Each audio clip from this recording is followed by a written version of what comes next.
يا حبيب الله وأسوتنا لن نذر الكفر يشرذمنا الأقصى أولى قبلتنا يا رسول الله يا حبيب الله. بسم الله الرحمن الرحيم. اللهم صل على سيدنا محمد وعلى آل سيدنا محمد وبارك وسلم.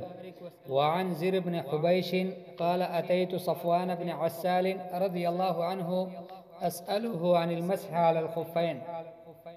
هذا زر بن حبيش جاء عند صفوان بن عسال رضي الله عنه ويريد أن يسأله عن مسألة فقهية، وهي مسألة المسح على الخفين. فصفوان بن عسال رضي الله عنه سأله وقال له: ما جاء بك يا زر؟ أي لماذا جئت أنت هنا يا زر؟ ما سبب مجيئك عندنا؟ فقلت: ابتغاء العلم. الزر يقول له: أنا جئت أبتغي العلم، أطلب العلم. فقال له صفوان بن عسال رضي الله عنه: إن الملائكة تضع أجنحتها لطالب العلم رضا بما يطلب. الملائكة ترضيهم طلب علم أحدنا، فلذلك هي تضع أجنحتها لطالب العلم. فقلت: إنه قد حك في صدري. الآن بدأ يستفتيه في المسألة التي جاء لأجلها، ويقول: إنه قد حك في صدري، أي أثر في صدري المسح على الخفين بعد الغائط والبول. بعد الغائط والبول كيف نمسح على الخفين؟ وكنت امرأ من أصحاب النبي صلى الله عليه وسلم، كنت رجل من أصحاب النبي صلى الله عليه وسلم، فجئت أسألك هل سمعته يذكر في ذلك شيئا؟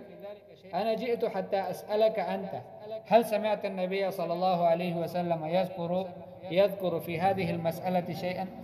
قال: نعم. صحابي يقول له: نعم، الرسول صلى الله عليه وسلم سمعته يذكر، كان يأمرنا إذا كنا سفرا أو قال مسافرين ألا ننزع خفافنا 3 أيام ولياليهن إلا من جنابة. الرسول صلى الله عليه وسلم كان يأمرنا عندما نكون في السفر فلا ننزع خفافنا لمدة 3 أيام ولياليهن إلا من جنابة، لكن من غائط وبول ونوم. فقلت: هل سمعته يذكر في الهوى شيئا؟ هل سمعت الرسول صلى الله عليه وسلم يذكر في الحب شيئا؟ قال: نعم، كنا مع رسول الله صلى الله عليه وسلم في سفر، فبينا نحن عنده، يعني كنا عند الرسول صلى الله عليه وسلم، إذ ناداه أعرابي بصوت له جهوري. أحد الأعراب نادى الرسول صلى الله عليه وسلم بصوت عال مرتفع جدا، وقال: يا محمد. فأجابه رسول الله صلى الله عليه وسلم نحو من صوته بنفس نمط. الرسول صلى الله عليه وسلم أجابه وقال له: هاؤم. فقلت له: ويحك، أي قلت لذاك الأعرابي: ويحك، اغضض من صوتك، فإنك عند النبي صلى الله عليه وسلم، أن تخفض صوتك لأنك عند الرسول صلى الله عليه وسلم، وقد نهيت عن هذا. الله تعالى كما ورد في القرآن، الله تعالى منع المؤمنين أن لا يرفعوا أصواتهم فوق صوت النبي. فقال: والله لا أغضب. ذاك الأعرابي، لأن من عادتهم مثل هذه الأمور، فقال: والله لا أغضب. قال الأعرابي: المرء يحب القوم. الآن الأعرابي يسأل الرسول صلى الله عليه وسلم ويقول: المرء يحب القوم ولما يلحق بهم. أحب قوما ولكن حتى الآن لم يلحق بهم. قال النبي صلى الله عليه وسلم: المرء مع من أحب يوم القيامة. كل رجل يكون مع من أحبه يوم القيامة. فما زال يحدثنا. الآن هذا صفوان بن عسال كان يحدثنا حتى ذكر بابا من المغرب. هذا هو موضوع الباب. فيقول ذكر بابا من المغرب مسيرة عرضه أو يسير الراكب في عرضه 40 أو قال 70 عاما. قال سفيان أحد الرواة قبل الشام، أي هذا الباب يكون قبل الشام. خلقه الله تعالى يوم خلق السماوات والأرض مفتوحا للتوبة.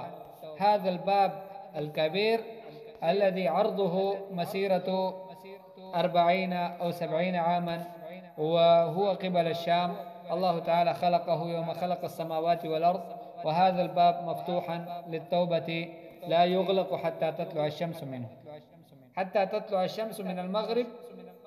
إلى ذلك الوقت وإلى ذلك الحين هذا الباب يبقى مفتوحا للتوبة. كل من أراد أن يتوب إلى الله سبحانه وتعالى الله تعالى يقبل توبته. ففي هذا الحديث فضل حب الله ورسوله والأخيار أحياء وأمواتا، وفيه فضل العلم وأهله. وفي صحيح مسلم قال أنس: ما فرحنا فرحا أشد ما فرحنا بقول النبي صلى الله عليه وسلم: المرء مع من أحب. وقال أنس رضي الله عنه: أنا أحب الله ورسوله وأبا بكر وعمر، فأرجو أن أكون معهم وإن لم أعمل بعملهم. إن لم أعمل لم ألحق بهم في العمل، ولكني بسبب حبي لهم أرجو من الله سبحانه وتعالى أن يحشرني معهم.